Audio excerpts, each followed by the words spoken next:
Hutton Orbital. They don't make 'em like this anymore. Health and safety won't let us. The studio is not ready. It is never ready, but this evening it is ready in a particularly theoretical sense. Amelia is attempting to persuade a microphone to remain in the position in which it has been placed. The microphone has other ambitions. It rotates slowly in zero gravity, considering a new career as a pendulum. A strip of Velcro is introduced. Vulkarius is upside down, which is not unusual, but today claims it is deliberate. A stack of printed headlines drifts past at head height. One page adheres briefly to the back of Sandy Crevice before being retrieved with professional discretion. The headline font has defaulted to something cheerful and inappropriate. It is corrected to something serious and equally inappropriate. Little Grey's former chair remains in the corner. No one has moved it. It is secured to the deck with magnets. A laminated checklist floats beside it, turning slowly as though reviewing the room. Udo Fucker is conducting what appears to be a rigorous sound test. This involves saying the word testing in a variety of tones that suggest it is being considered for a lead role in a light opera. Each variation is met with a faint echo from the bulkheads and a more pronounced echo from the coffee machine, which has developed a hiss that implies judgment. At the far console, the producer is surrounded by screens displaying levels, waveforms, and one small window showing a camera angle of the corridor outside. The corridor is empty, apart from floor mopping guy, who passes through frame with the composure of a man who has seen worse and cleaned it. Mooncake, the snowy Bengal kitten, is secured in a small harness attached to Amelia's wrist. The kitten is observing the boom arm of a microphone with the focused intensity normally reserved for minor planets. There is a discussion about whether the opening script should acknowledge the current state of galactic affairs. A different opening section is proposed, rejected, and briefly resurrected before being filed under later. Someone has misplaced the theme tune. It is found exactly where it was left, labelled clearly. The volume slider is nudged down, then up, then fractionally down again in pursuit of balance. A final rehearsal of the first paragraph takes place. It is delivered with suitable gravity, though gravity itself remains stimulated by spin and optimism. A loose cable is secured. A drifting mug is captured. The red light above the main console illuminates. There is a pause in which everyone pretends this is always the plan. The producer looks up from the controls, surveys the organised disorder, and says evenly, "Our mics are, possibly, live."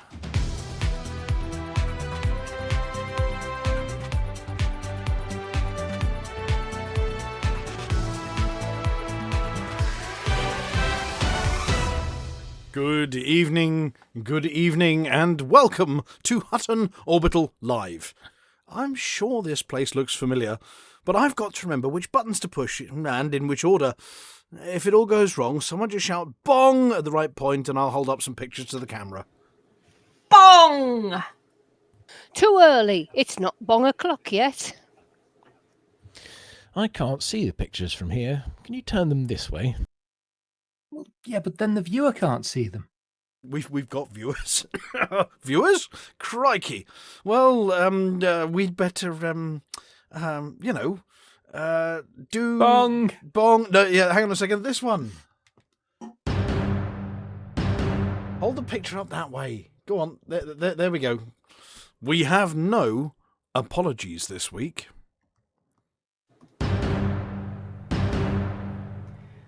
Nor do we have an orange snake wrangler.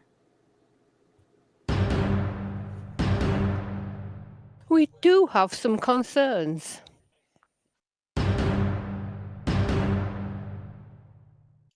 A new recipe?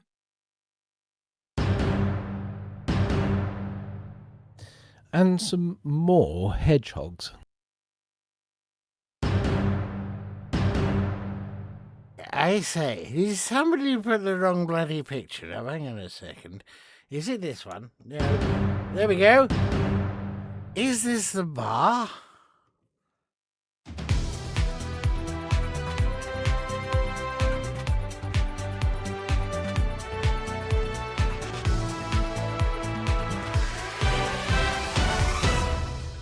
First this evening, in shocking news, our less than shy and retiring apology officer has become shy and retired. Or at least that's what we're assuming. Their office has been cleared, the official Office of the Apology Onion sign has been unscrewed from the door, leaving a clean rectangle and 4 holes where it used to be, and no apology has been issued. This is procedurally sound. All apologies were the responsibility of one mere Harkness. With the role vacant, the mechanism by which regret entered circulation has ceased to function. It is difficult to apologise for the absence of apologies when the individual authorised to do so has retired without comment or apology. The number for the Apology Onion, the Union of Apology Officers, now produces a neutral disconnection tone. It has not expressed any disappointment or elaborated. Station cameras confirmed there was most definitely no flounce. There was no brisk turn on the heel, no swish of coat, no pause at the threshold to deliver a witty but cutting administrative aside in a suitably North British accent. Anyway, the Hutton Orbital truckers, that's us, retain control of Alpha Centauri.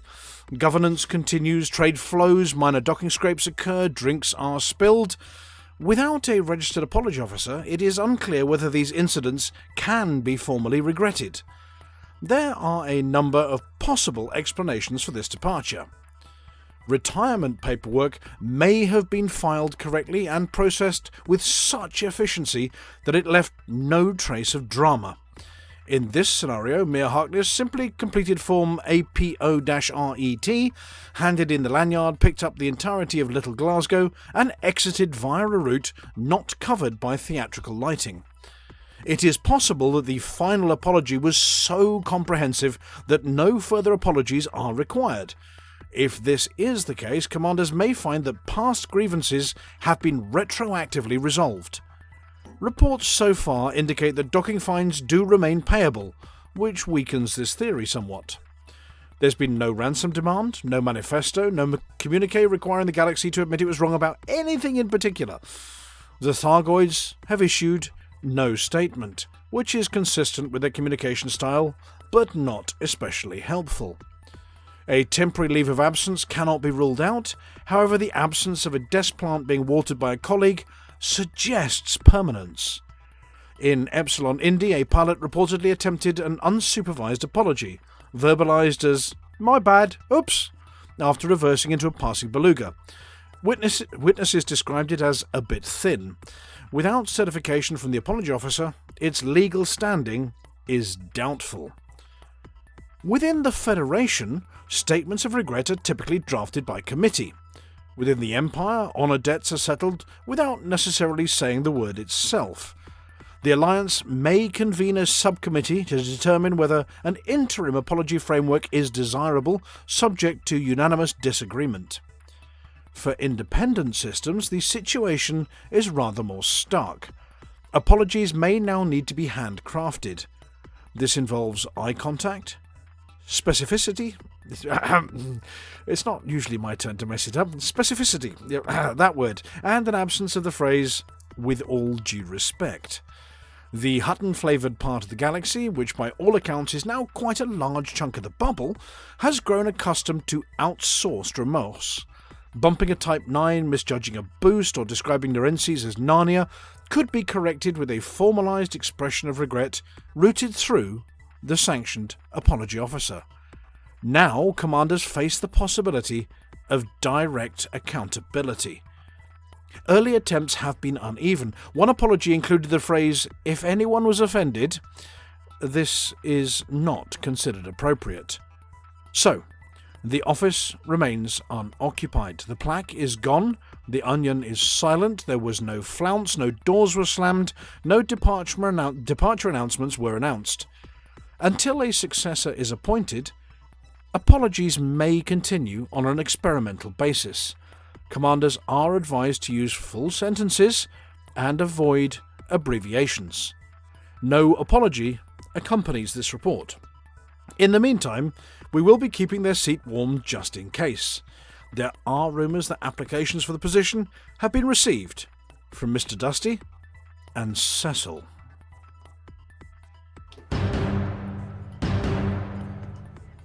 It appears that Little Grey, frequenter of these airwaves and sometime mangler of the word of the week, has been liquidated. And it appears that someone in the HR department of his most recent employer took the instruction a little literally. For the past few years, Little Grey has worked for an organisation here at Hutton, hired to wrangle the orange snakes in the power centre, arranging them in neat little lines, untangling them when they more closely resemble a snakely mating ball, and ensuring that their business end is plugged into whatever high-powered appliance needs it. Whether that's the latest industrial Ladytron 3000 at Wonders, or Lael's scalp polisher. He has also been responsible for rolling out the entire fleet of clockwork yellow BP cars in the larger Hutton stations, winding them up appropriately and setting them on their paths, and picking them up when they fall over sideways or their spring breaks and they roll to a halt. It appears that his employer went into voluntary liquidation a number of weeks ago, and an overzealous and most probably onion head-addled HR individual took it a little literally. The entire maintenance staff now occupy a number of buckets in floor mopping Guy's office. We have asked him, with separating out the individuals using a centrifuge, Liebig condenser, and a retort or two, in order that we can put the clonomatic to good use and not have to build ourselves a new Little Grey from computer archives and dental records.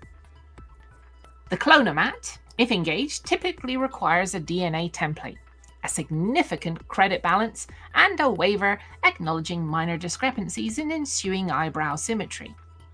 In the meantime, the orange snakes in the power center have become an exploratory migration into the corridors, highways, and byways of this station.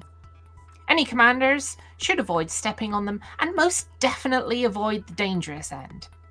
And that's the one which makes your hair stand on end if you touch it. And probably just plug it into something for safety. Once reconstituted, Little Grey is expected to be applying for other posts here at the Orbital, so anyone with some openings for an experienced electron wrangler should contact us here at the Orbital. In the meantime, we'll put him to work untangling all the cables under the broadcast desk to keep his hands in.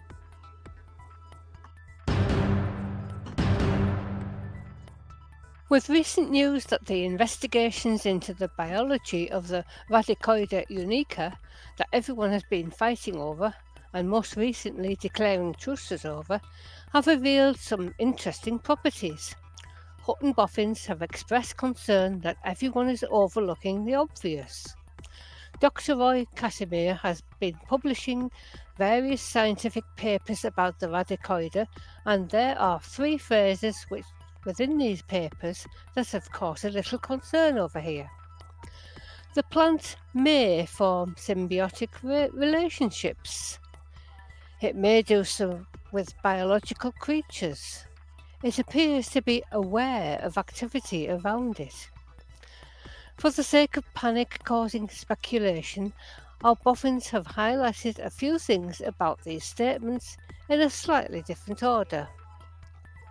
Human beings are biological creatures. We've been engaging in quite a lot of activity around Radicoida unica. It's Valentine's Day in 2 days, and there are, by all reports, a number of people throughout the galaxy who aren't in relationships and therefore potentially open to a dose of symbiosis of the not sure if it's plant or not, but it's a single and looking for biological creatures on whatever passes for a dating app in the exobiological world variety. Our concern is that in the eagerness to find out more about this unique specimen, we might be exposing humanity to the kind of human exobiological interface that ends up being classified as "it's complicated" on our social media profiles.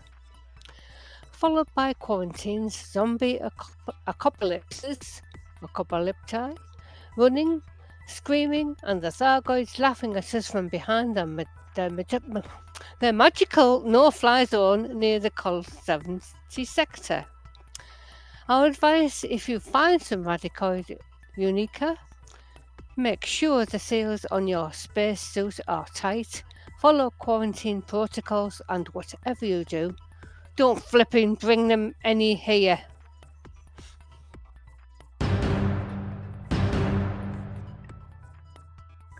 Have you been wanting to tighten your belt a little in the new year, whether physically or fiscally? Here are some Hutton hints to help you pinch the pennies. Have you seen the price of McThargoids lately? Or shift the pounds. And we've got you covered. Or at least Hugh Pratt does. Home cooking.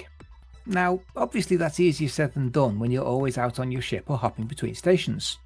Not least since there's no official galley module for, anything. For those that are happy living on dehydrated ration pouches, don't mix them up, or it's sprout and kidney trifle again. Or flash printed protein bars. This is fine, but for those that prefer fresh cooking, a portable gas stove balanced on the cockpit dash during long flights is an obvious hazard. On larger ships with enough crew, there's usually space in the back somewhere, but it can still get dicey in a sudden firefight. While we don't have a solution for that, experiments so far with the hot plate version of the Hutton self-heating mug have proven unsatisfactory, or in the words of the external tester, wildly radioactive. We do, however, have a few salads that can be prepared and eaten without leaving your pilot's chair, with a little advanced planning. So, from Hugh's Kitchen, the Spacefarer's Salad, 3 Alpha Centauri pseudo carrots, 1/4 of a Rigelian mega onion. Do not substitute onion head powder. The flavour's fine, but it ruins the texture. 6 to 8 lettuce-style algae sheets. Coquim spongiform victuals, pre-baked, sliced and seasoned to taste. Finely diced baked greebles to garnish. Mayonnaise, well, that's what it says on the jar.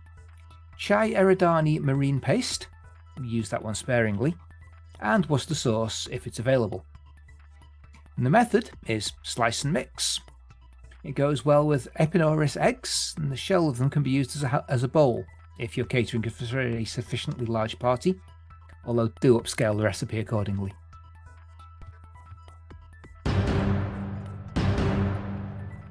It appears, after 21's latest reports from his holiday and exploratory retreat to New Africa in recent weeks, that there's something which has been overlooked in the ubiquitous lifeforms list of things you can find throughout the galaxy.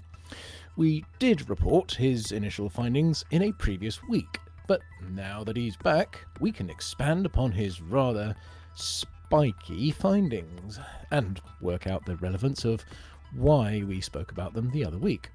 Okay, so the simplest life forms appear in lots of places. Bacteria, viruses, the odd sludge you get on your boots after setting foot on a planet, space cucumbers, grass is everywhere. But complex life forms, there have been examples of galactic convergent evolution in the seas, skies and shores of planets throughout the galaxy. But we've attributed Sol-centric naming to creatures that aren't really related in any way other than their morphology. It does appear, though, that there's one creature that keeps popping up all over the place and in the most unlikely spaces. The humble hedgehog. normally to be seen in the rather rain-sodden gardens of a small island in the northwest corner of what used to be Europe on Sol 3. Hunting for worms, it appears that hedgehogs, genuine hedgehogs, have evolved elsewhere in the galaxy.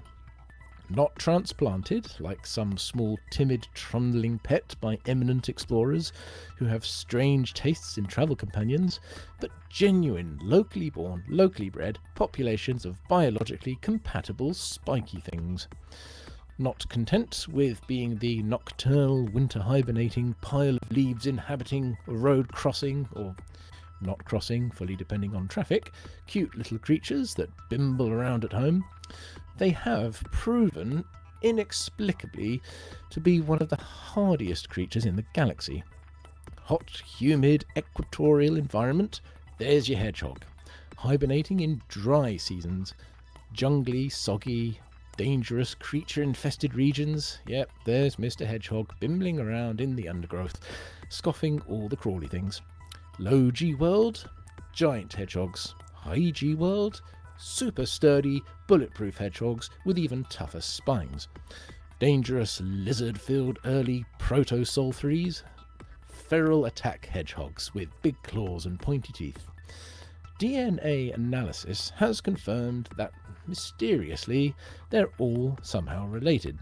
Conspiracy theorists are suggesting that either some prankster has been seeding the galaxy with them, or that they're actually a secret spacefaring race. Commander Banter has brought one particularly interesting example back from his trip to New Africa. He's called it Mrs. Tiggywinkle, and in a future week we will be asking, not sending, but asking Amelia to investigate a little bit more about these creatures. For the time being, if you're out and about on a Sol 3-like world sometime in the near future, and it's after dusk and nothing toothy has eaten you, keep an eye on the ground near the bushes, and you might just see one of what is proving to be the inexplicably hardiest little creatures that there is, that there are. Who writes this amphigorical poppycock? That there are. It's plural.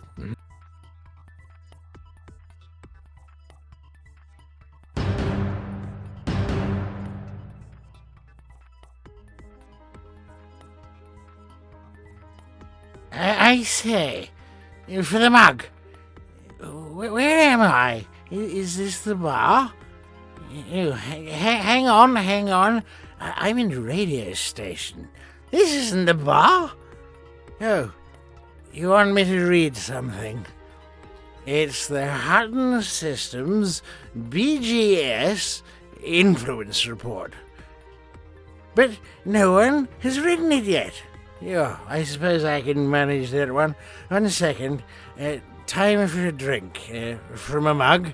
For the mug.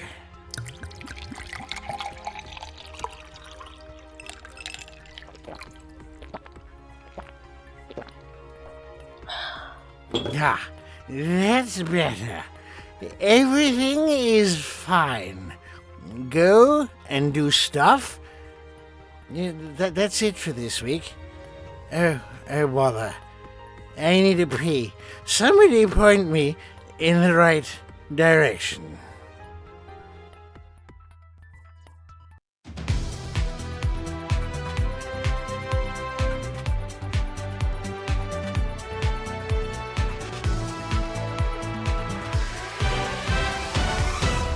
Somebody call Flom, guy. That's the cupboard again. Oh, Cecil. Anyway, it's us. Hey, welcome back, us. Sorry we had a week off last week. Was it last week we had a week off? Yeah. I think Vulkarius has got one this week as well. Was it Deso and flu, Vulkarius? And a bit of a headache. To be honest, I think I did all right. I don't think I actually had a cough during that. So.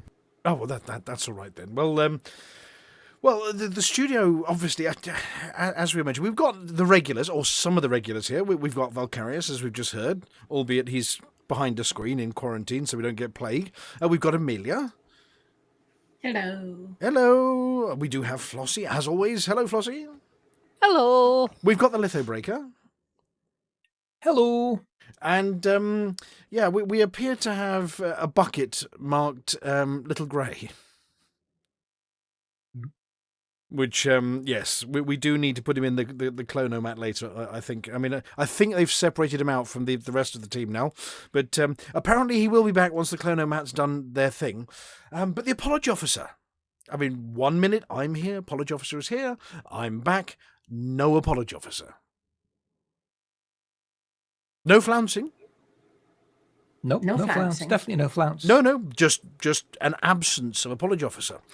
We're yet to find out what's happened to the Apology Officer. I mean, all we know is that they are probably fine. I mean, there's no video footage of anything bad happening to the Apology Officer. We just have no Apology Officer anymore.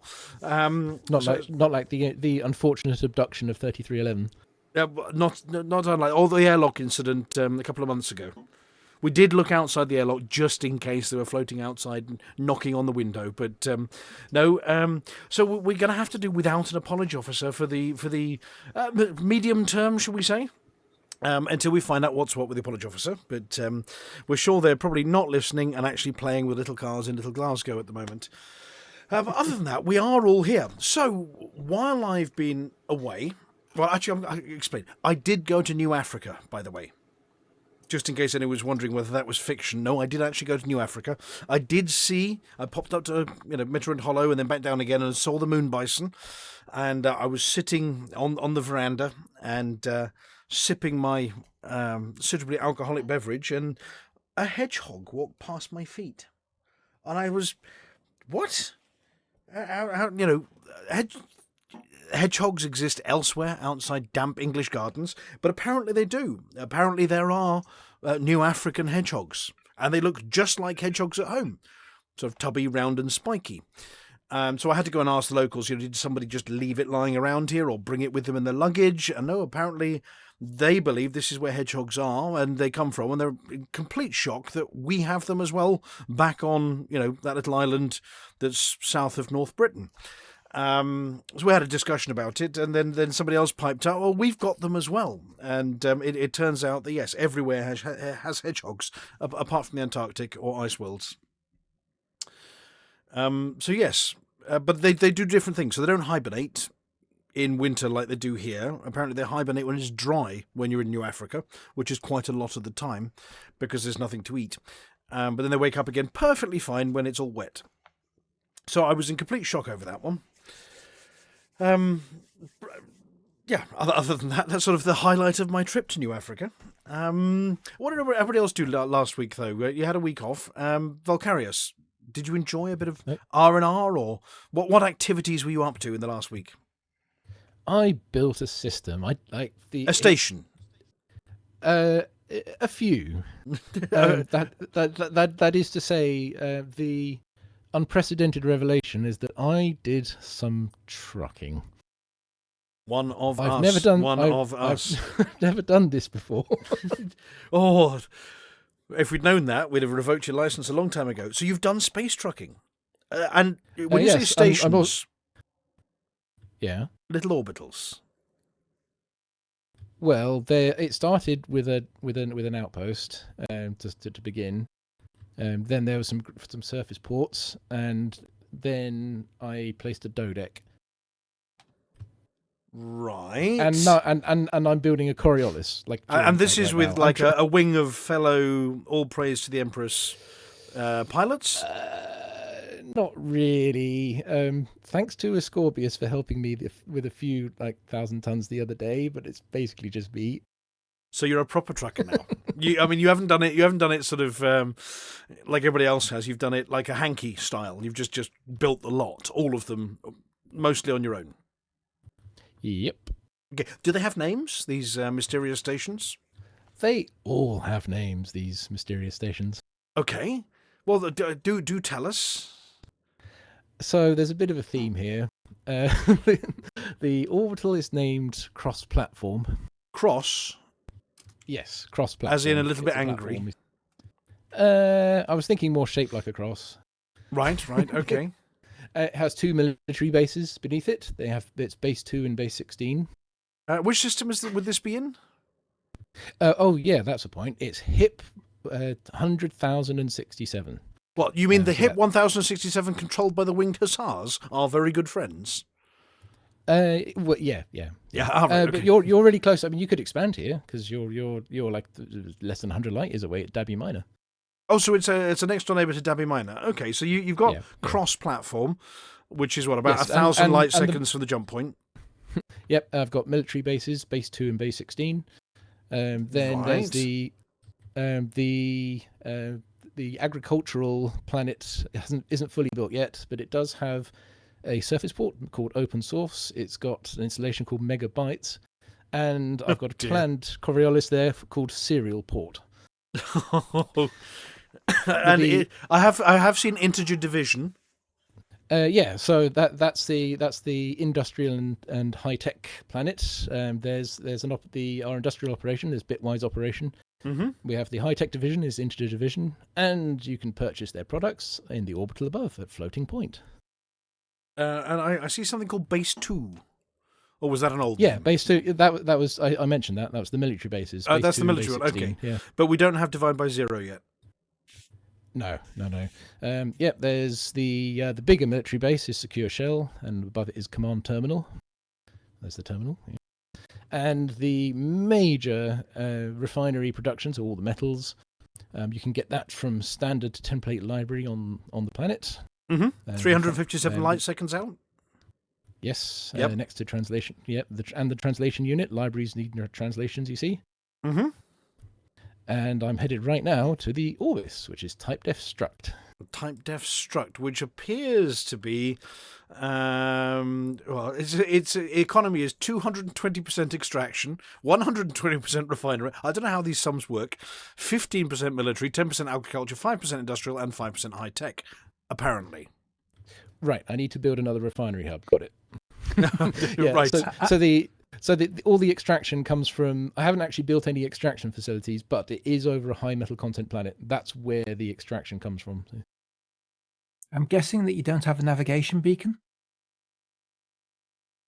No navigation beacon. We should do. I'm Oh, I was That's the just first thing I expecting it to placed be it. a null pointer.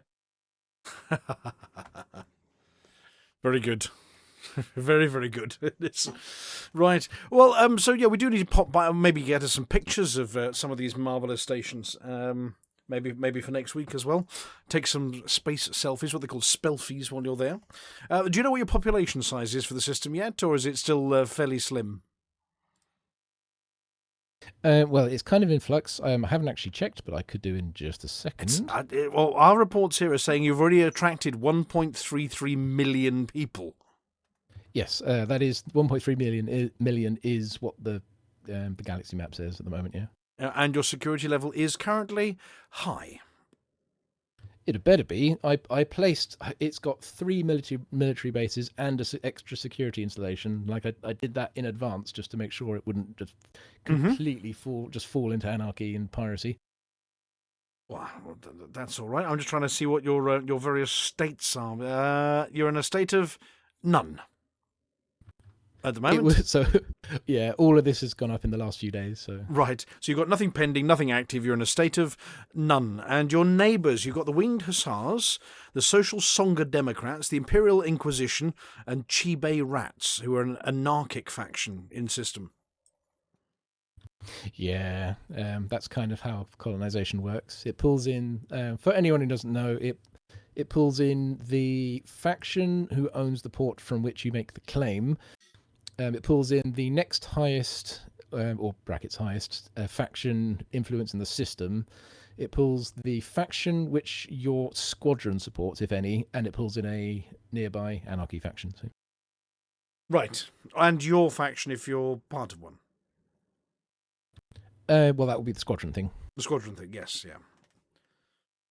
Okay, well, I mean, well done. I mean, you've done some proper trucking there. You don't know how many 1,000 tons you managed all on your own. Your choice of vessel for this hauling?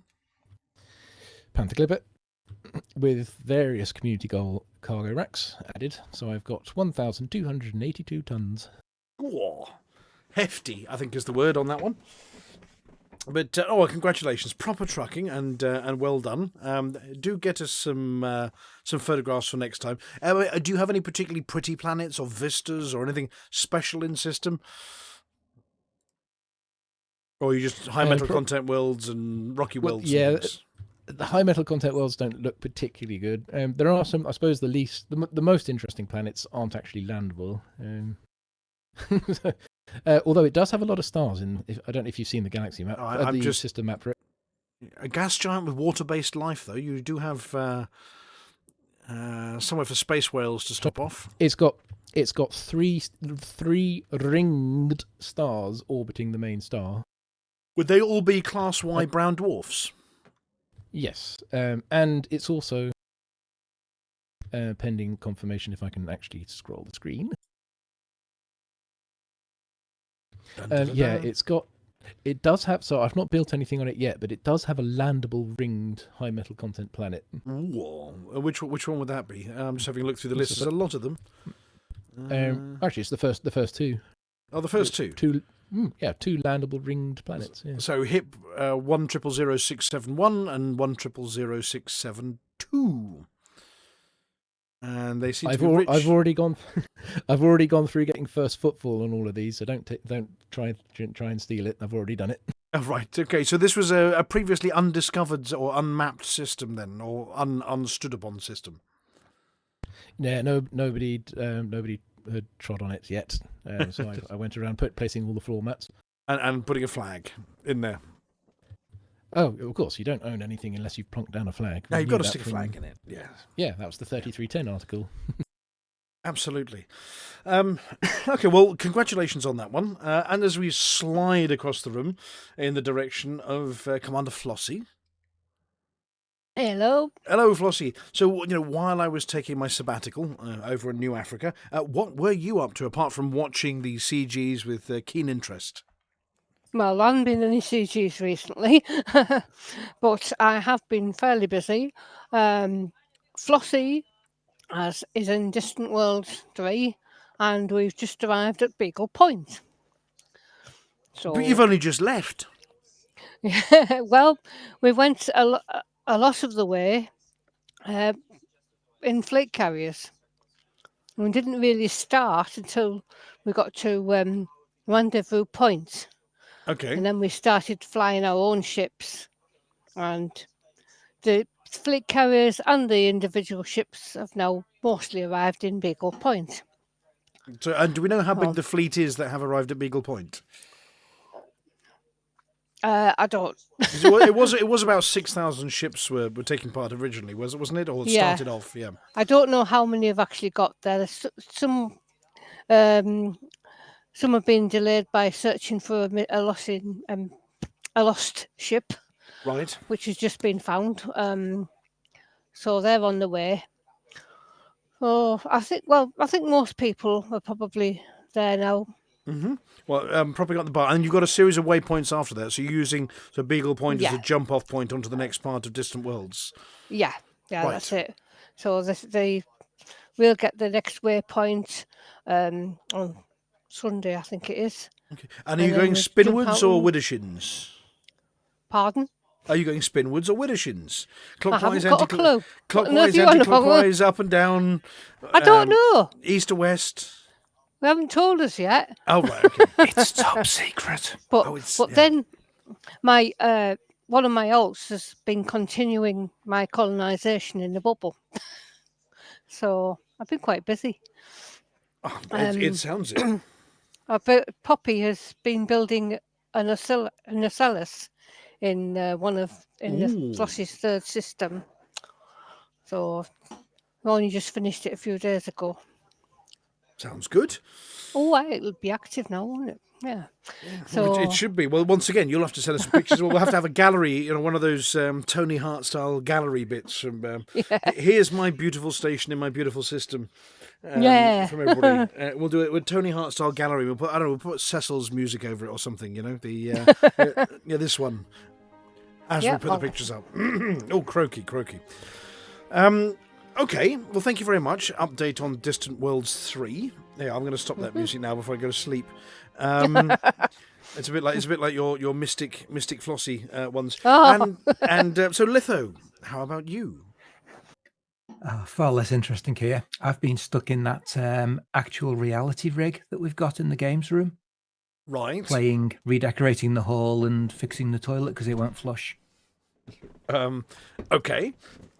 Plumbing related Strange incident? pair of games, or, I know, but... Yes. Siphon valve thingy, membrane at the bottom torn into a million tiny pieces by old age thingy. Oh, right. So acquiring new skills or applying old ones as is needed to the plumbing. It's a bit like doing the plumbing here at Hutton, which is a feat I don't think anybody wants, particularly not after certain visitors. I'm staying well clear of cubicle 3. That one's beyond my skills and talents. Just gaffer tape over the door and you'll be fine. You'll be absolutely fine. Okay, so while I was gone then, did we have any updates or live streams or anything from the Pilots Federation? Not a thing. Any updates, releases, You things know available that for you, money? You haven't spoken to Amelia yet. Oh, She's didn't I? here too. Oh, sorry. I did. I was talking to Amelia, and then I switched. I don't mind. No, I'm sorry. I'm still jet lagged. Don't. Oh, that flight. My goodness. New Africa Airways was quite a special experience. Their beluga is not that well kitted out. The entertainment system is back from probably the 1980s somewhere. So Amelia. Yes. Amelia. How are you? Can I have another question, please? Okay. Amelia, if you were going to be doing something other than what you were doing, and you were going to make it up completely, what exciting things would you have been doing? Well, I missed several astronomical events last week. Oh, that's fairly normal. I cleaned the kitchen and I found a very pretty rock. Where did you find the very pretty rock? In the garden. I imagine the amount of rain that we've had probably just sort of washed it to the surface and exposed this very pretty rock. It was probably under like 4 foot of mud before, but the rain has washed everything else away. Yep. Right. It's an agate. It's very Ooh. pretty. It's all amber colours and reds. It's about the size of my palm. Wow. I thought you were just going to say, it was a interesting shape or something, not that it was actually a pretty rock. Oh yeah, very pretty rock. So you've been indulging in some mining that you didn't even need to take a mining vessel out for. You just sort of stepped outside and tripped over. Yep, no limpets needed. No boom noises. Unfortunately. No little limpets go whittle, all over the place. No. And is Mooncake impressed with said rock? No, definitely not. Is it now a pet rock? I guess so. I'm keeping it. Take it for walks, that kind of thing. I'll need to get a leash for it. Yes, and a little collar with spikes on. Yeah. Yeah. Okay. We tried getting one of those for Mooncake. It didn't work, so maybe it'll work on the rock. Yes. And then Mooncake will get jealous and demand one, and Well, fingers crossed. Okay. Well, thank you, and good luck That's with okay. the rock. I hope it brings you much Thank you. happiness. Yes. Anyway, so there was no Frontier live stream. They didn't release any updates at all. I thought they were due to release ships that were only available for ARCs to real ones, or did we cover that already? So they haven't announced any yet, although they're not past where they normally release it, which would normally be March to April. Right. They mentioned operations, from which we've heard nothing since. All we had since was a couple of things about one was the ARC's payment provider expansion options, and there was a launcher update. Yeah, that was yesterday. I think in the morning, wasn't it? I didn't check when specifically, but those were the two things that I have on the. Well, quick apparently, check of things. We have an improved visual display and appearance, improved functionality. Now, given that the launcher's only job is to launch the game, I don't know what improved functionality could be. Is it going to launch it with flare? That's not really. Maybe officially that's its only job. Unofficially, it also advertises ARC's purchases to people, and it has an improved means of doing so. Oh, an improved ARC's store carousel, apparently, to tell you about new items and current sales. Yes. But that's separate from the improved functionality. And with a capital letter on all of these, it says other general improvements, but capital letters, which means they're important. We don't know what they are, but yes. So, a new launcher, that's about it. And stony silence other than that. Oh, and they changed the payment provider for the Oxes. Yes, you Yes. can now use PayPal. You can now Yeah, they've expanded the options, which was quite funny because in all that system building, I may have purchased some Arcs just before and just after. Is this for renaming purposes? Yeah. I've already got a dozen names here, and there'll be more to come. So. Okay. Well, I will have to investigate this one when I can actually fire up my ship and remember where I left it, which I ought to do before it hands over control of the Hutton squadron to some random person in the squadron list again, like it did last time. Okay, so no news is... it's not good news or bad news, it's just no news, isn't it, from them? So I suppose we ought to do some space news. Do we have any space news? I mean, there must be a backlog now that you built up. Little bit.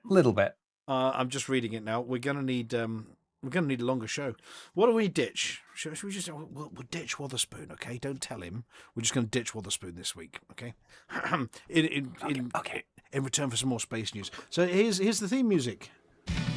When you don't know where to get more space news, space news, space news, space news, space news, space news, space news, space news.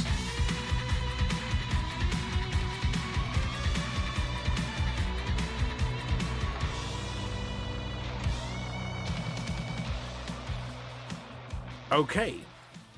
So Amelia, you mentioned earlier about missing things. Yes, I always miss things. You always miss things. Well, this might be one that you missed.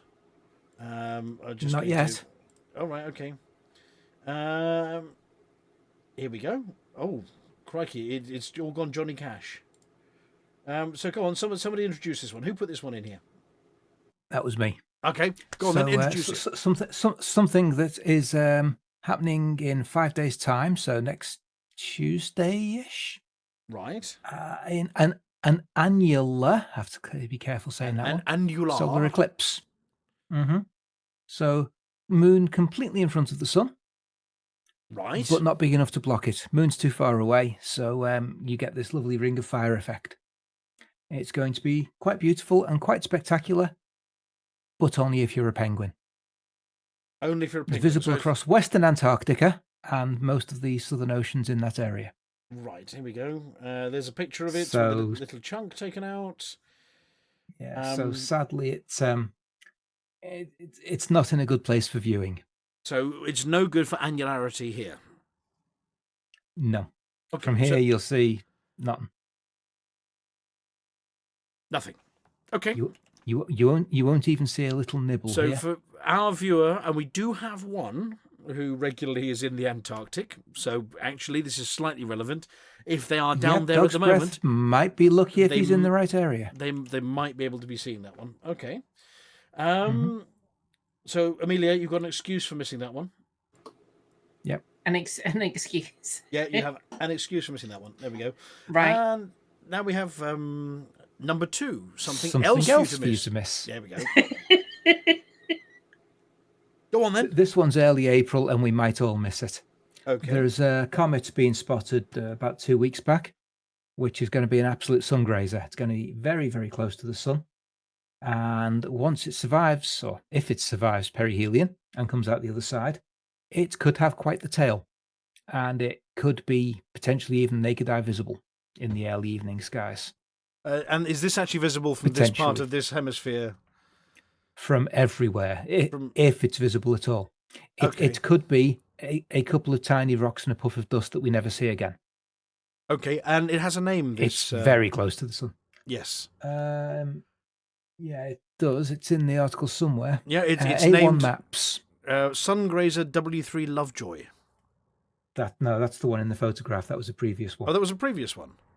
Why have they got that one in the? Mutter. Because this one hasn't happened yet. It's not until April.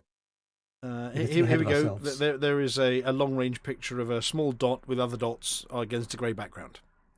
Yeah, but it's moving. It's moving quite fast compared to those other dots that are stationary. It is, yes. I'm trying to see They're wiggling the telescope, so it seems to move. Ah, okay. And apparently there's a video here. I'm not sure whether I should play this one or play adverts. Comet Lovejoy. Oh, that's the other one. That's the wrong one. Probably play adverts. Yeah, it's the wrong one anyway. There's a map. But yeah, it was spotted about 2 weeks ago. It's been confirmed as being a real sun grazer. It's going to be very close. And it could be quite nice. Okay. It'll be most visible when it's just past the sun, which is early April. Do not recommend looking at the sun, by the way. No, early evening, just after sunset is going to be the best time to spot it. Right. And if it turns into anything good, we'll have more in a couple of months' time for you. Oh, fantastic. fantastic. In a month's time for you. Past, we've seen dramatic sun gazers light up the twilight sky as broom stars, apparently, or headless wonders, apparently. Okay. Comets mangled by their tortuous perihelion passage before getting extinguished for good, apparently. Mm-hmm. And they appear in paintings. There we go. There's a painting of one happening. Okay. Must be quick with the brush. Yep. Oh, yes. Speed painting. Well, we've all seen Beetlejuice pictures, so we know it's possible. Right. And from things naturally appearing in the sky to artificial things that fly. So the first Ariane 6 flew its heavy lift configuration for the first time and worked successfully. So it was a 6-4 setup, which is the Ariane 6 core with 4 SRBs. And it launched, I think it was 32. I want to say LeoSat, but it's not. Or have they changed it to LeoSat? Amazon's version of Starlink, anyway. 32 satellites for that. Which is quite that went off. It went up and then drifted sideways a bit, and then went further up, almost like a military rocket. That is the flight plan. So yep. So there we go. There are people watching it. Was a successful launch. First time they tried to launch the 6-4, and it went seamlessly. Yeah, lots of pictures on screen, bit of video on screen. Whoosh, up through the clouds. Mm-hmm. Seamless. We skip forwards a bit. It's nice to see that Ariane Space is doing well again. They've had a few unlucky launches with the 6.2s recently, but this is the 6.4 and it's gone well, so it's good. There we go. I'm just skipping forwards to see whether they got any. Is it depositing things in this video, or is it just going up? No, this is it just going up, and there's the flat Earth. Totally flat. Can't see totally any flat. curve at all. No curvature at all there. No flat Earth proven. There we go. There we go. And there's it. There's it ejecting its booster stage. Could have cleaned the camera, couldn't they? Yeah, a bit thoughtless that. Give it a wipe before it takes off. Well done, Ariane. And then we've got a forthcoming one, I think, coming up. It was in the next few days, having taken everybody out of the ISS because they were poorly, or somebody was poorly. They're going to have to send somebody back. Some people back. There we go. Oh, that's a pretty picture, isn't it? So they're putting people back. Do we know the who's and the whens and more detail? It's probably in the article. It should be going up tomorrow, actually, about 10 in the morning UK time. On board one of these little Dragon spacecraft. Yeah. On a SpaceX. Standard Dragon launch. Yeah, Falcon 9. Dragon Crew 12 on a Falcon 9. Yeah, I'm just trying to see. And it's... NASA astronauts Jessica Meir, commander, and Jack Hathaway, pilot, ESA astronaut Sophie Adeno, and Roscosmos cosmonaut Andrei Fedyev will fly aboard the Dragon spacecraft on an 8-month rotation unless they get sick. Yes. Yep. Apparently they're going to be doing the usual trick of conducting a host of experiments. No detail yet as to what they are. Okay, and so what time do we have a launch window for that one? It's 5:15 a.m. EST. Eastern. Yes. So roughly 10 in the morning tomorrow UK time. 10:15 here. Yeah. Yeah. So give or take, the weather. Yeah. Okay. And then talking of big launches, are we still expecting the Artemis 2? I'm surprised Artemis 2 hasn't gone up yet. Well, it we had missed its some launch February windows. launch. Well, it missed its February launch window because the wet dress rehearsal had a significant hydrogen leak and a couple of other minor valve issues. Which They you don't really believe want. they've now resolved that. No, you really don't. Not when there's people on top of it. No. They believe they've resolved all of those. Mm-hmm. So the next launch window is going to be probably the first week of March. They need to wait for the moon to go all the way around and get back to where it should be. you see, There's a live feed of it sitting there. Oh, it's There we go. fascinating. Yeah. Yeah, there is Artemis 2 not going yet. Mm-hmm. Yep. That live feed is available 24 hours a day, 7 days a week, and has been up for a month or more now since they rolled it out to the pad. So it's absolutely amazing. Sometimes if you watch it for long enough, A bird nothing flies happens. There's one. by. Hey. No, it's Right. And this is, we're going to sort of delve into the corner of things that might be a bit Vulkarius-y. Now, we're going to have to put an apology, possibly out, but we have to do our own now, to a certain Zulu Romeo for this next article. Yes, it's only possible. It's a theoretical possibility as an alternative explanation. So it's probably not true at all. It's fine. Okay. So he might have dreamed that there's a supermassive black hole at the centre of the Milky Way called Sagittarius A star, Yes, Sagittarius star may not actually exist. but he went there. He went somewhere. Oh yes, but he might have gone to a dense clump of fermionic dark matter, not to a supermassive black hole. Yeah, that's not ECM though. Okay. So, but we have, I thought we'd observed, or at least sort of obliquely observed, that the other... We have. The Event Horizon Telescope took a very pretty picture of a shadow. I meant in other Unfortunately, galaxies. we've in other galaxies there may be black holes, but in the middle of the Milky Way there may not. Yeah, you see, that strikes me as an odd, like, well, we're special, Well, we're different. the problem is if ours isn't a black hole and it's actually a large clump of fermionic dark matter, Yeah. then it's possible that the others are as well. Wasn't it Andromeda that had? So I'm fairly sure Andromeda. We can see that there's like a clump of stars in the center instead of a supermassive black hole. Whereas there's Messier 87, which just 10 years ago didn't we see a black hole in the middle of that one?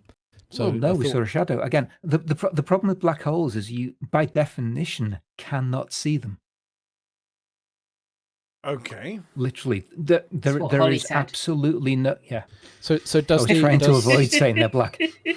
So they literally the, they don't emit, they don't reflect any light, so they are by definition not visible. Does this theory about the Milky Way also explain, also Potentially, yes. not be refuted by the Messier 87 pictures?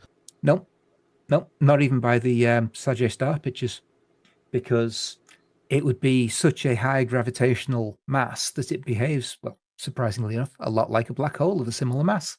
So it would still bend light and still leave a dark shadow in the middle of the picture.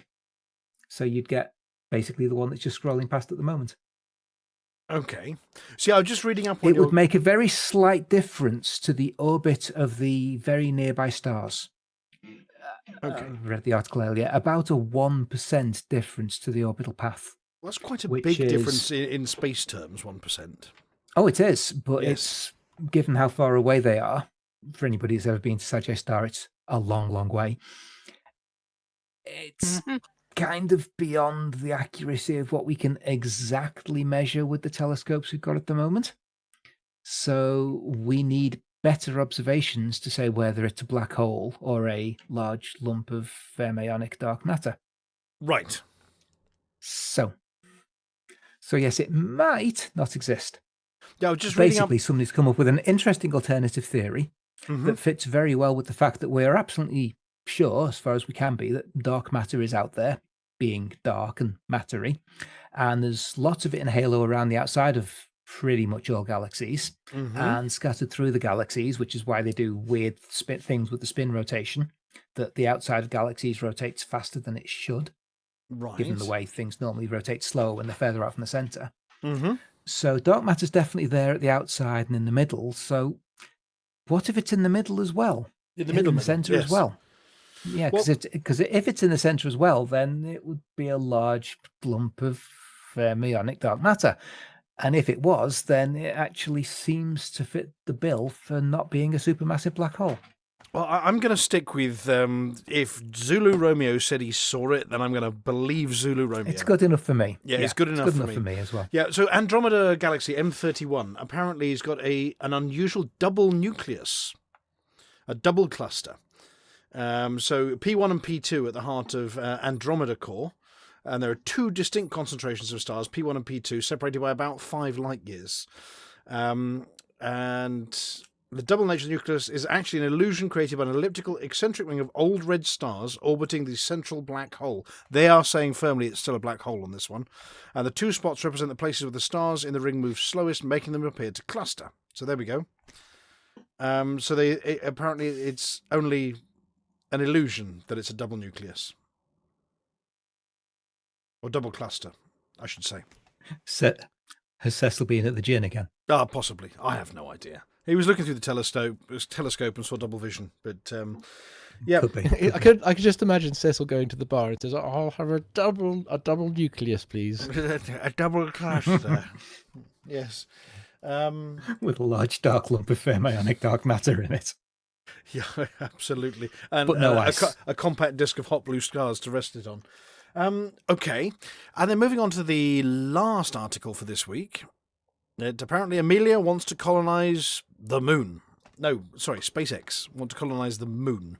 They've changed their minds. Yep. Yeah, they're not going to Mars after all. Right. That's a shame. I kind of wanted. I kind of prefer Mars to the moon. Me too. Yeah. Oh, it would be absolutely superb. So cool if they did. But let's face it, it was never going to happen. This Right, one so- actually might. What they're saying is that they need to do this bit first to get used to building stuff on extra Sols-free bodies.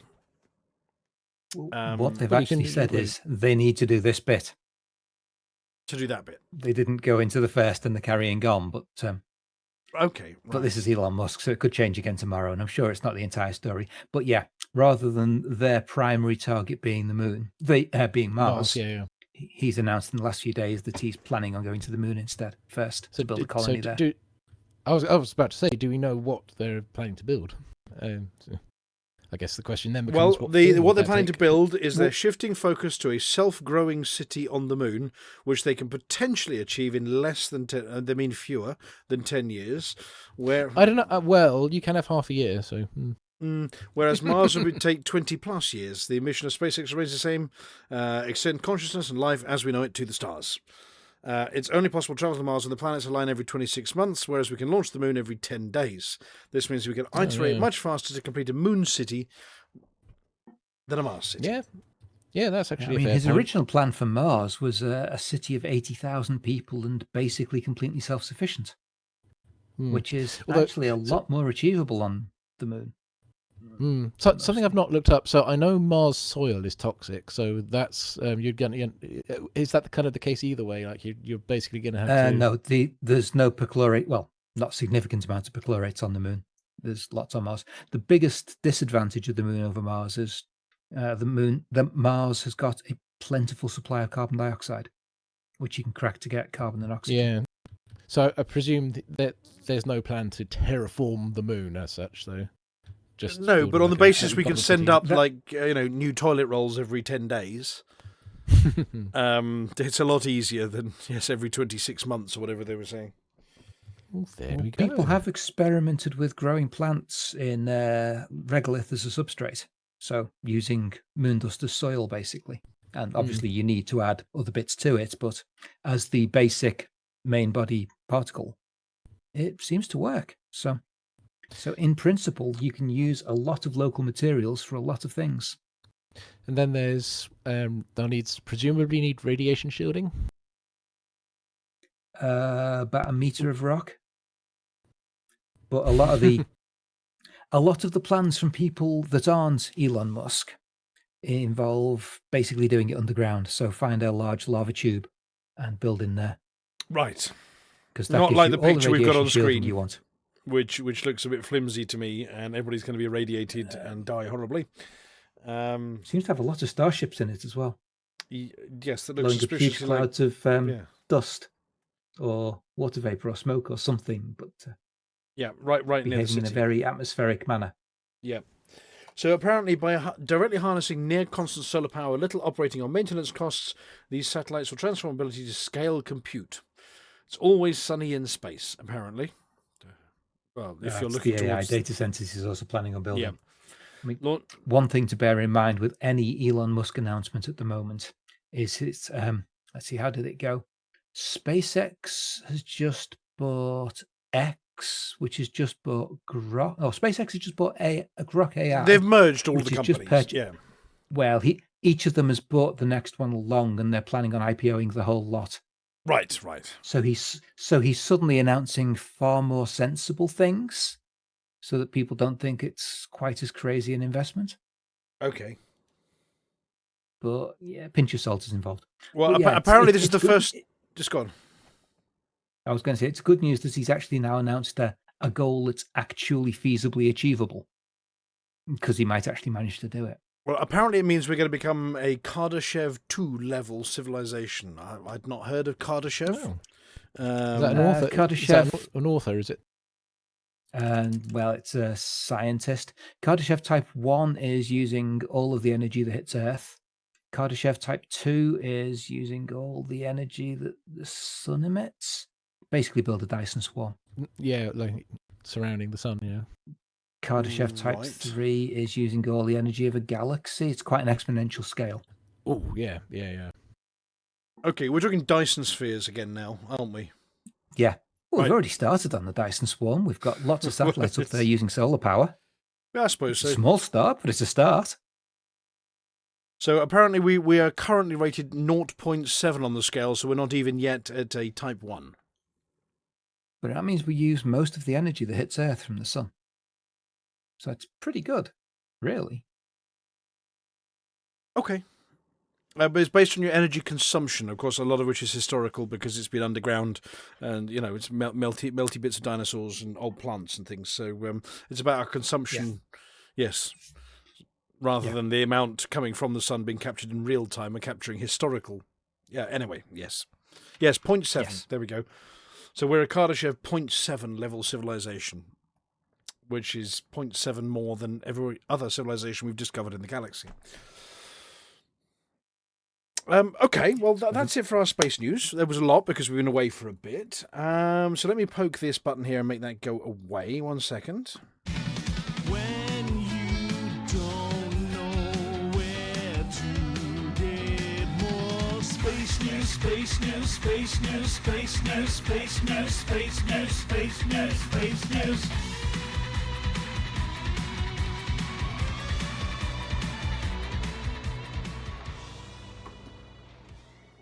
Do we have...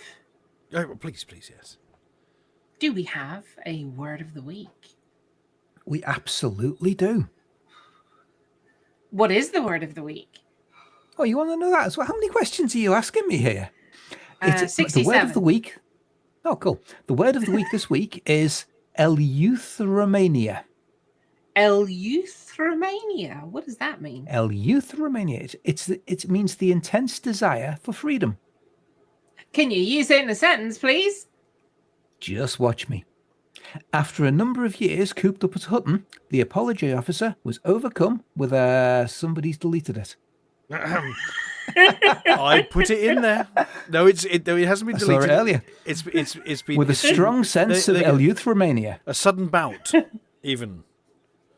That's what it says. A sudden bout. Yeah. Somebody's got who got the Tipex out? Right, there we go. There you go. There it is. For those listening in black and white, the text in our script is in a white font on a white background. Yes. That was not me. So the apology officer has been overcome with a sudden bout of eleutheromania. That's freedom. It goes with being Scottish, screaming that word. Yeah, you kind of take it. Yeah, but we won't mention the rugby score.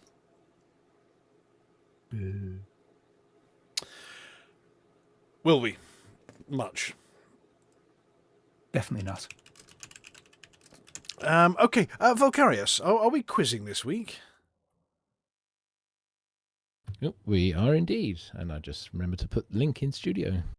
Okay, so for those people who are listening who have or have not joined us, are you putting it up on the chat there on the Twitch chat? There we go.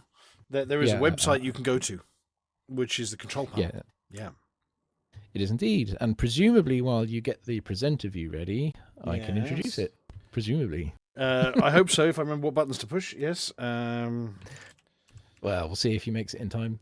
Welcome to this show's quiz. Actually, let me put it to... No, that's still upcoming. Welcome to this show's quiz, which all Eutheromaniacs have the freedom to join over at quiz.iniv.space in a browser window on the side or with a mobile device. This week, it's all a load of pish-mongering poppycock about the 12 galactic powers. That's right, apparently there are as many as 12, and some of them aren't even imperial. Everyone's listening live is very welcome to expand their pledged powers presence over to quiz.iniv.space now or at any time during the quiz to join in. And as a special way to promote taking a guess if you don't know the answer, each round will be easier to guess than the previous. So the last answer is just going to be yes. Well, we'll see. So we've got people filing in at the moment. So you give it a little bit.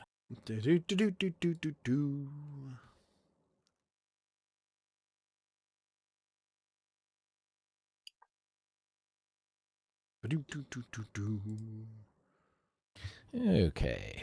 Right, I think that's probably everyone for the moment. Right, let me set the thingy up.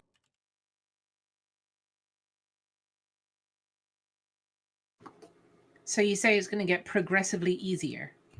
Yes, each round will be easier to guess than the previous, if you are guessing. That'll be me then. Or most of Hang us. on, now it's about powers. So I'll press the begin. Here we go. Round 1 is Eximius Ethos. Bless you. Question 1.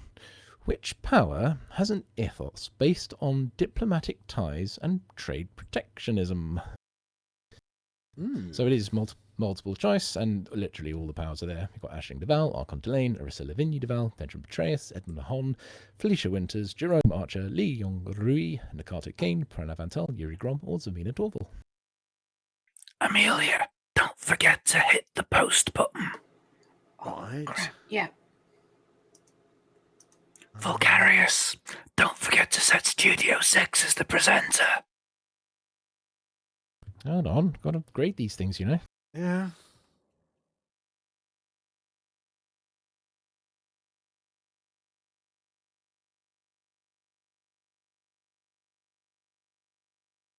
I don't know. I think it must be... Well, protectionism sounds a bit like that. There we go. I've yes. Actually, that's completely wrong. Don't worry about it. I probably got it wrong too. Nice trading facilities you've got here. Be a pity if anything happened to them. So it could be that one. I don't maybe have that one. I don't know. So I don't have a timer button, by the way. Someone else is going to have to do that. I've got one somewhere. Let me find it for you. There we go. In 10 seconds.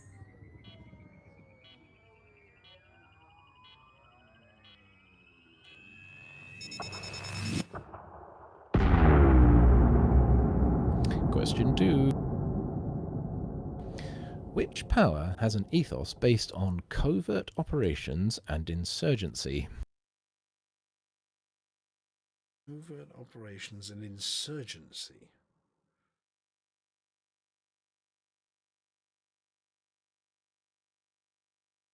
I don't know, that one's not By any very chance of the covert. 12 questions, so if we guess the same one every time, will we get one of them right? There aren't 12 questions, so that is not the case. Rats.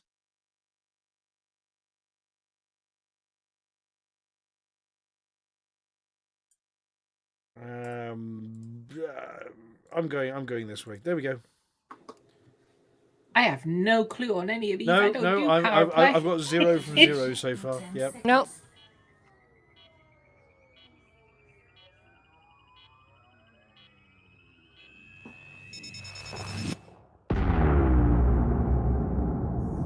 Question 3. Which power has an ethos based on propaganda campaigns and media control? Oh, it's got to be an imperial one then. I don't know. With the amount we write about certain people, it's you know.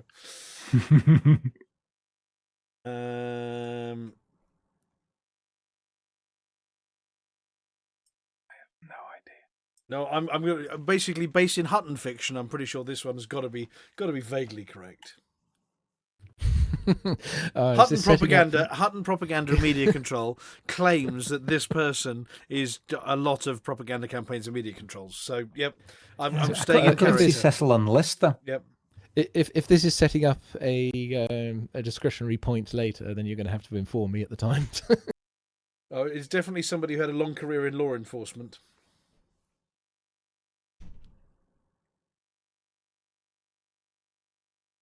Or maybe it was his predecessor.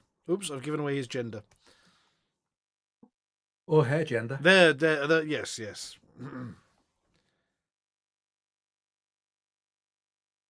It's the 34th century. Things are a lot more Well, flexible. you know, if this particular individual used to be in charge of an intelligence agency, I am maintaining that in Hutton fiction, my answer is correct. There we go. Detonation. Detonation in There we go. 10 seconds.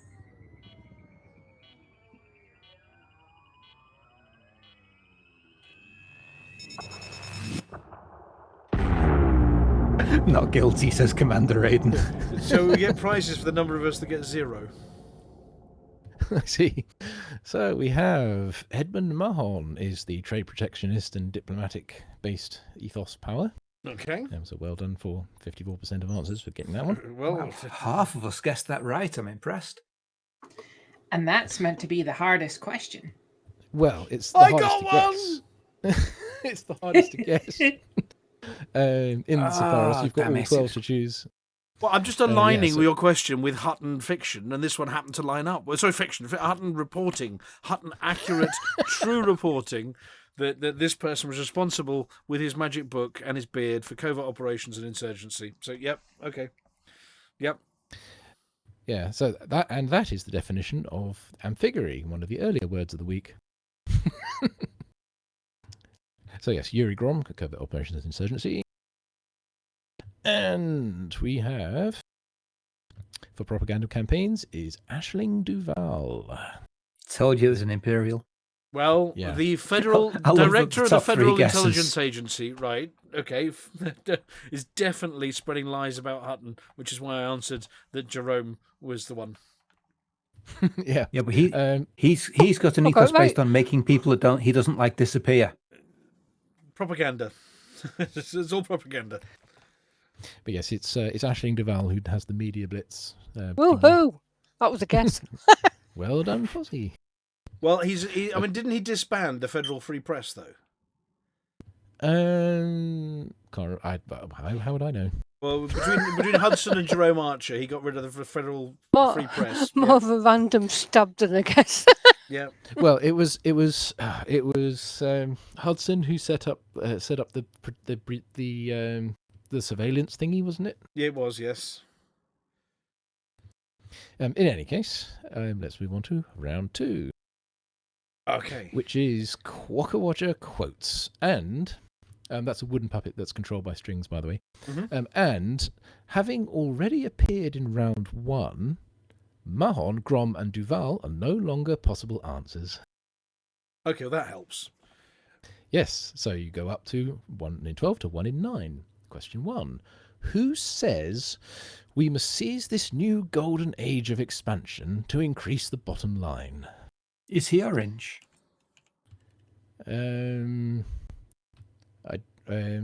Well, I shouldn't refer to any particular man or woman, otherwise that would remove some of the answers. As for whether the person is orange, I don't know. I should have a look. There's a picture. Sounds like a very orange person. Increase the bottom line. So it's somebody trade related and a bit hippie.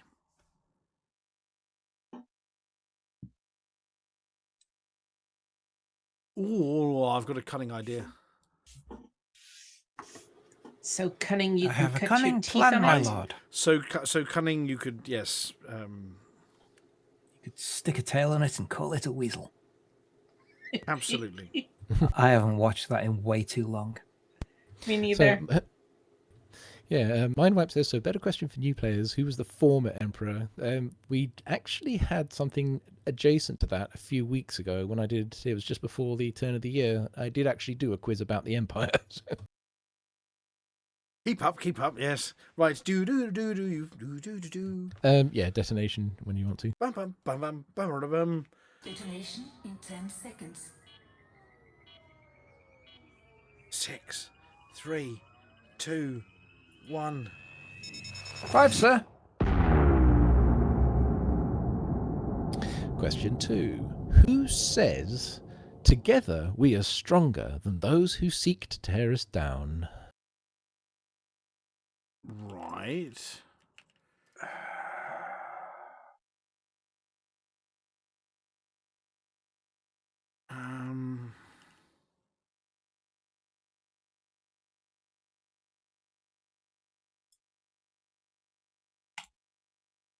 Pick a name, any name.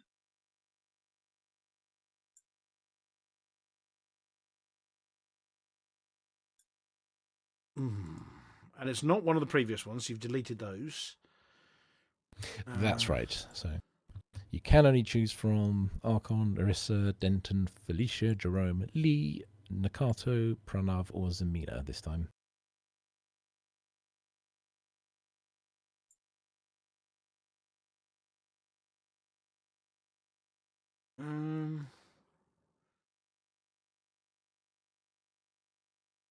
I'm just trying to remember which ones what powers and which ones Thingy and Doodah and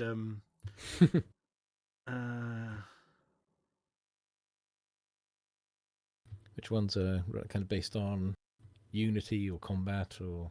Yeah. I don't think it's so hippie that it's going to be that end of things. Dare I ask which one you were looking at just there? Might want a detonation soon. Detonation in 10 seconds. I don't think it's as hippie as the hippie dude. It doesn't sound onion heady enough.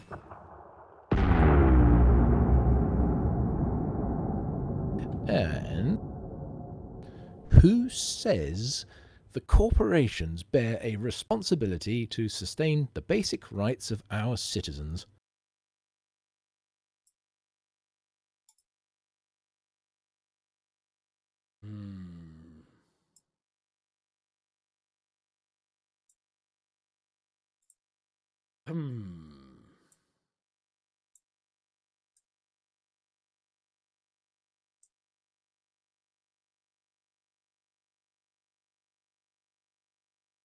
There's a one word giveaway in there, I think. Rights. So it can't be one of the Imperials. But then the word citizens is in there. They all have citizens. Voters, I think, if you're a federation, wouldn't it? I think it's either way. You have Federation citizens and Imperial citizens.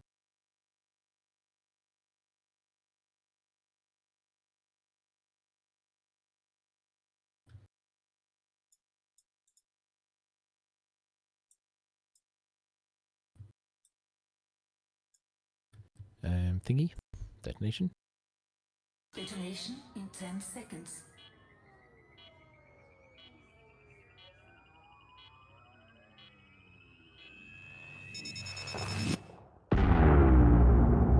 I've got quizzes regret on that one. We have Li Yongrui is so the golden age of expansion should have probably indicated, well, I'm guessing it did indicate. Well, and the bottom line, because he's serious, isn't he? He does indeed. Yeah, he's all serious about the money. corporation. He's all about the money. Yep. Yep. The one stabbed. Well done, Flossy. Question 2. So it is Orissa living New Duval. Together we are stronger. the Flippin' Emperor. heck. Yep, is very anti-pirate, pro strength. Yes.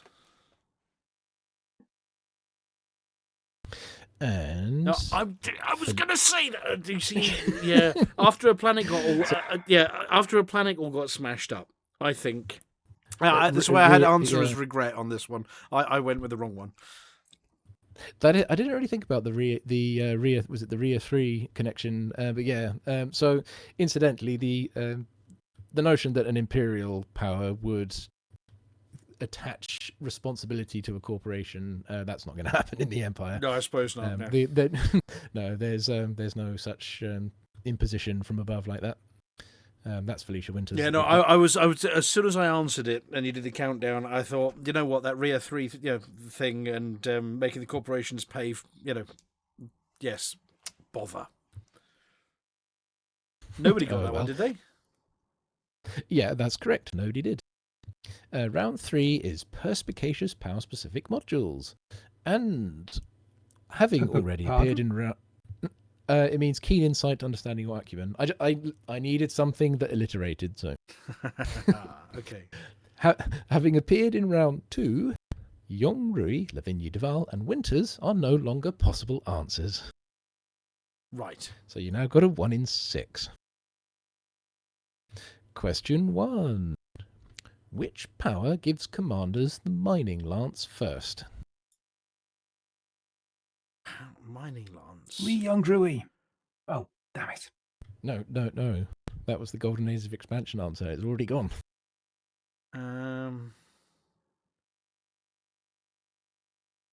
Okay. Mining lance. This is actually one I know. Oh, you do know this There one? you go. Yeah, because it's a mining land, isn't it? It's the Hutton mining instructor.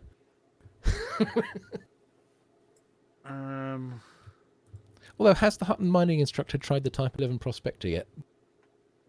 I have not. No. But then I haven't really been flying much lately. I've been looking for rocks in the garden. With a little laser pen. Yeah. Not with a Class 3 mining repeater for them, but A minigun. Also known as a flashlight. Yeah, a little laser pen. That'll do. And some explosives. And a pickaxe. And a kitten. button. Detonation in 10 seconds.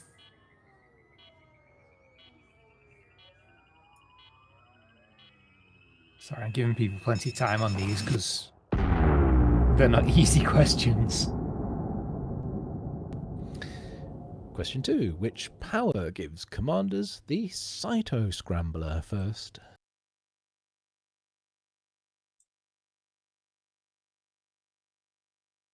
As a follow-on question, what's a cytoscrap? Yeah, exactly. No, but I can. It's so the Cyto Scrambler. It's a power-specific burst laser, which is Class 1. It's fixed. It does an absolute lot of damage for a Class 1 burst laser. It's the damage is equivalent to somewhere between classes 3 and 4. The downside is that its range is only 1,000 meters, and it has a whole lot of jitter. Oh, and it has no 1 piercing, so you can only hit shields, or if you want to hit hull, you can only really do it if you combine it with corrosive shell. So, somebody who likes doing hurty things. Right, got it. Shield stripper. Yeah. Isn't that one of the dancers that wanders? Only on Thursdays. Right. Well, that's today. What are you saying? Indeed. We're missing out. Okay. Detonation in 10 seconds.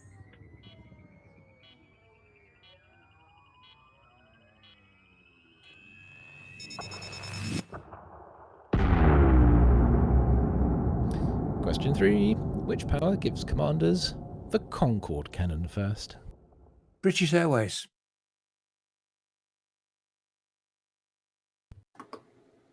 After that one I knew, I'm back to guessing. No, the Concorde cannon. I see. It's not a cannon that fires Concords. That's not quite how Yeah, it but works. Elsie, full Lycos isn't in there.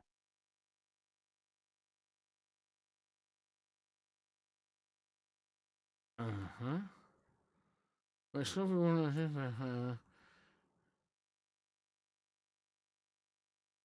What I was going to put's already gone, so I'm stymied. I had that as well. Detonation in 10 seconds. Oh, sorry, I'm going to go with the random one.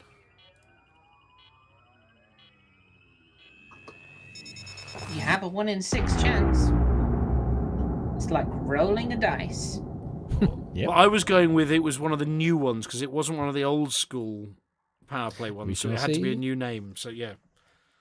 Yep, so Mining Lance, Samina Torval, having Yeah. been the previous owner of a mining-based corporation, that was fairly logical. No longer Okay. owned.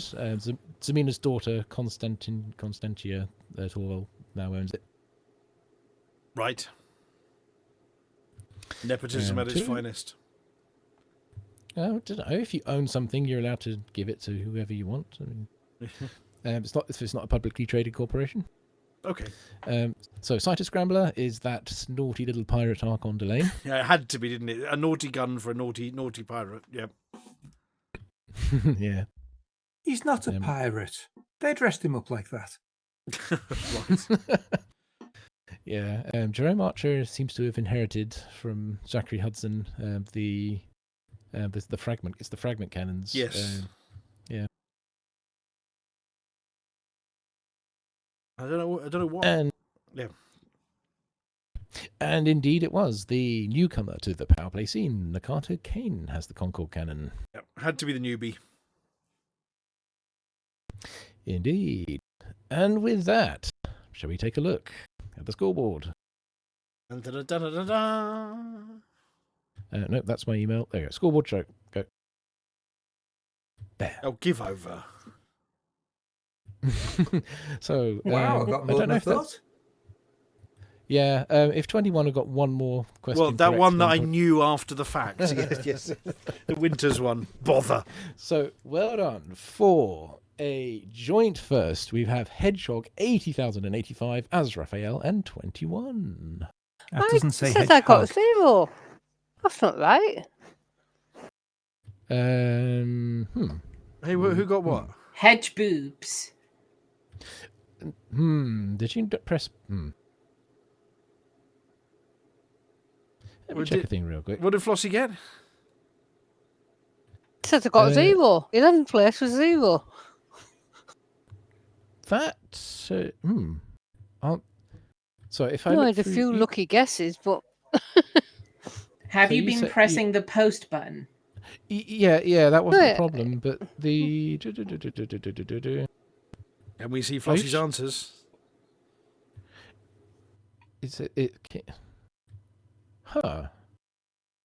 Has my system done something wrong? All the responses. So for Mahon, Grom, and Duval, it says response Kane Winters Petraeus. Huh.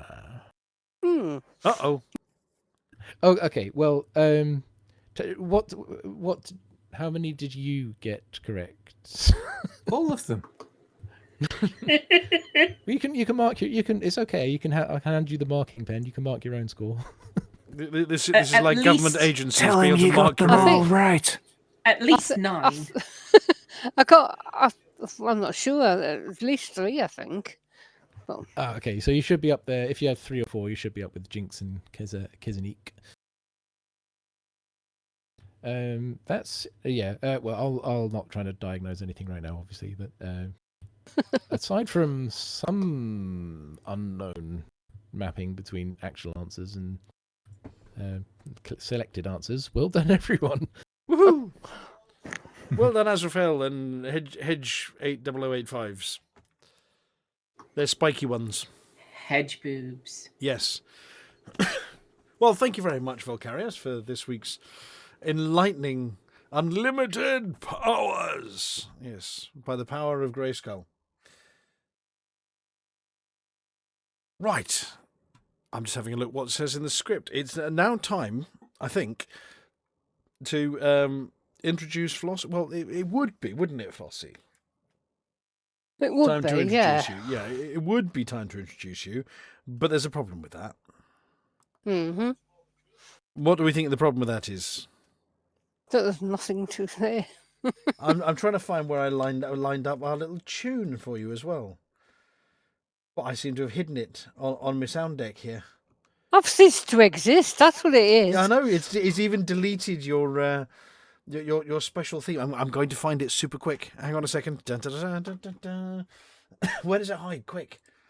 Litho, where's the song? Let me find it for you. It is. I've got it, the old one. I've got one of them. It's not labelled up particularly well. There. Well, there you go. How about this one? Ready, Flossie? We're going to sing along. Broadcast static media. Flossy's got no CGs. Oh no, this is the Mr. Dusty version. Flossy's got no task, no work, no play. I've got it, but we'll all have to stay quiet if I use it. No, I've got the other version. Hang on a second. Here we go. No CGs this week, what can I say? Boo is what we say. Flossy's got no tasks, no work, no play. The galaxy's calm, no goals in sight. Sad face. Just sit back and relax, everything's alright. No hauling, no fighting, no tasks to do. Flossy's got no news, it's all up to you. So grab a mug of gin, or maybe two.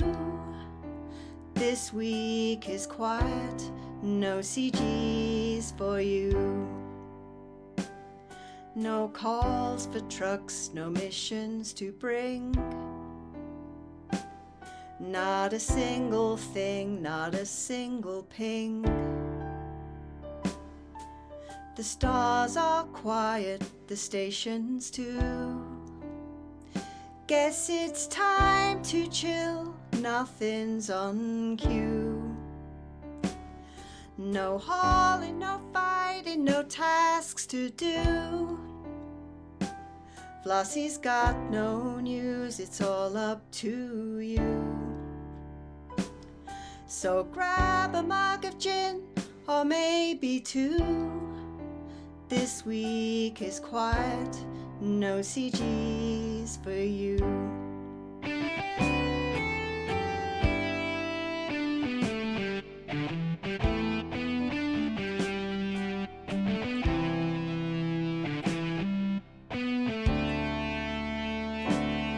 No calls for trucks, no missions to bring. Not a single thing, not a single ping. The stars are quiet, the stations too. Guess it's time to chill, nothing's on cue. No hauling, no fighting, no tasks to do. Flossy's got no news, it's all up to you. So grab a mug of gin, or maybe two. This week is quiet, no CGs for you.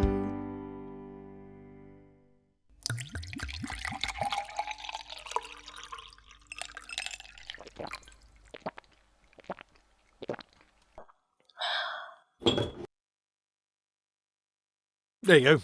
Grab the mug of gin. I loved you on guitar there, Litho. Why, thank you. Shredding that guitar. Mm. Yeah. So no CGs this week. Do we have any hints that they might be coming back? I mean, Galnet. We don't have a Galnet News Digest because we deleted it this week. When we did the last CG, it was to do get materials for building something out in distant worlds. So, I guess something's coming out there. Okay, and obviously it take about 3 weeks for the things to get to where they're going. So, yeah, I think the Pilots Federation have kind of adopted the Distant Worlds event as the ongoing event right now. Yeah, I think so. Yeah. Yeah, I was just trying to see what was the latest sort of Galnet news stuff. 10th of February. Pirate activity surges is the latest Galnet news, apparently, because we don't have an official Galnet news, of course. So the HIP 87621 enclave saying that there are lots of pirates nearby. And there are no rapid reaction forces and a security vacuum. So according to Mindwipe, the Pilots Federation apparently said mid-February. What's the date? Then. Oh, so that'd be next Thursday. 12th. Then. Yep. No, that would be Saturday. Well, it'll probably be it'll probably be, if it is, it'll probably be Tuesday next week. Tuesday next week, yeah. Temporary pressure on border systems, apparently.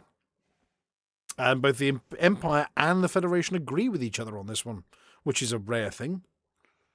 Yeah. It can happen. The Empire and the Federation largely agreed on not succumbing to Thargoids a couple of years ago. So. Yep. Well, I mean, that was a reasonable excuse for, agreeing on something. If Thargoids bad, humans good. Yeah, 2 legs good, 8 legs bad.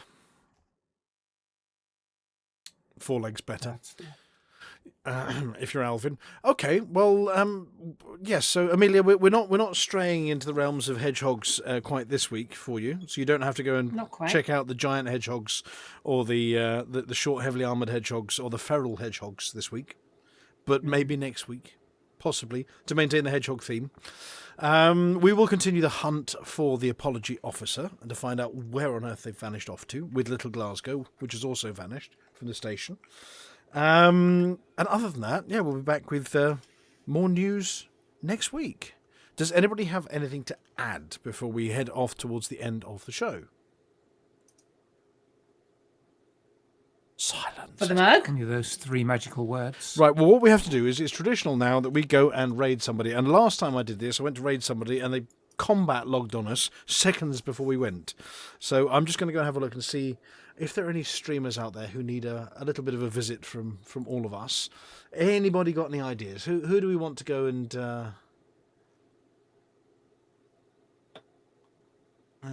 let's have a look. Who's live at the moment?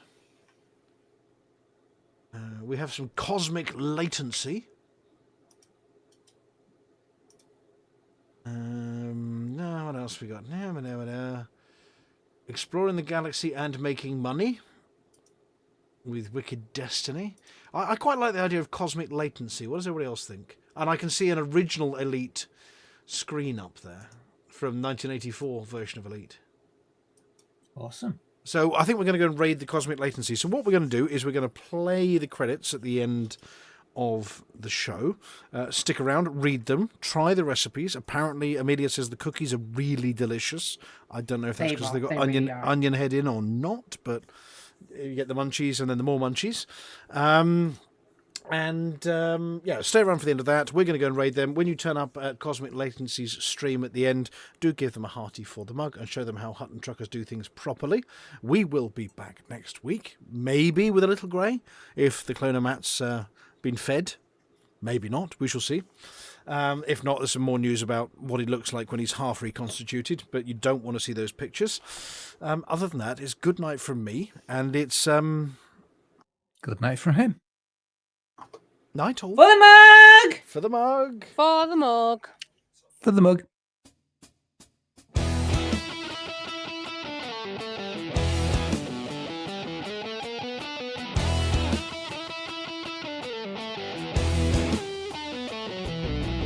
No journey too long and no cargo too small. The profit margins never really mattered at all. We're gonna take the cargo where it's needed today. Super cruising all across the Milky Way. We'll take anything, anytime, anywhere.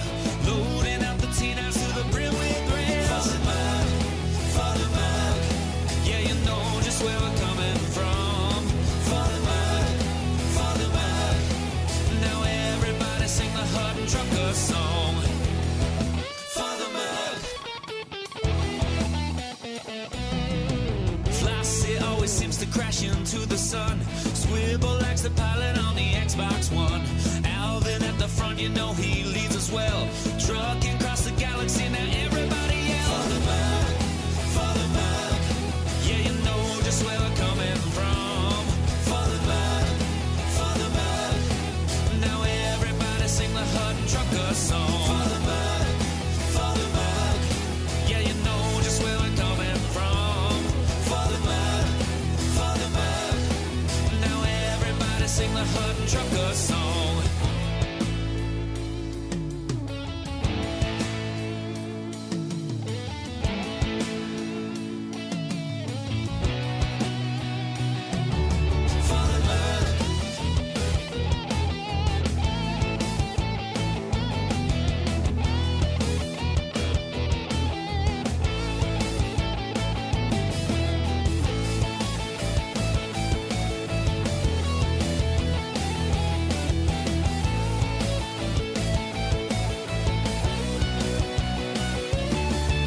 Give me a large pad that I can land on, and I'll give you my cargo and sing you my song. No part 22 light years to go. Cruising to Hutton, whoa, whoa, whoa. No journey too long and no cargo too small. The profit margins never really mattered at all. We're gonna take the cargo where it's needed today. Super cruising all across the Milky Way. We'll take anything, anytime, anywhere. So shout it out loud like you don't even care. Father Mac, Father Mac. Yeah, you know just where we're coming from. Father Mac, Father Mac. Now everybody sing the Hutton Trucker song. Father Mac, Father Mac. Yeah, you know just where we're coming from. Father Mac, Father Mac. Now everybody sing the Hutton Trucker song.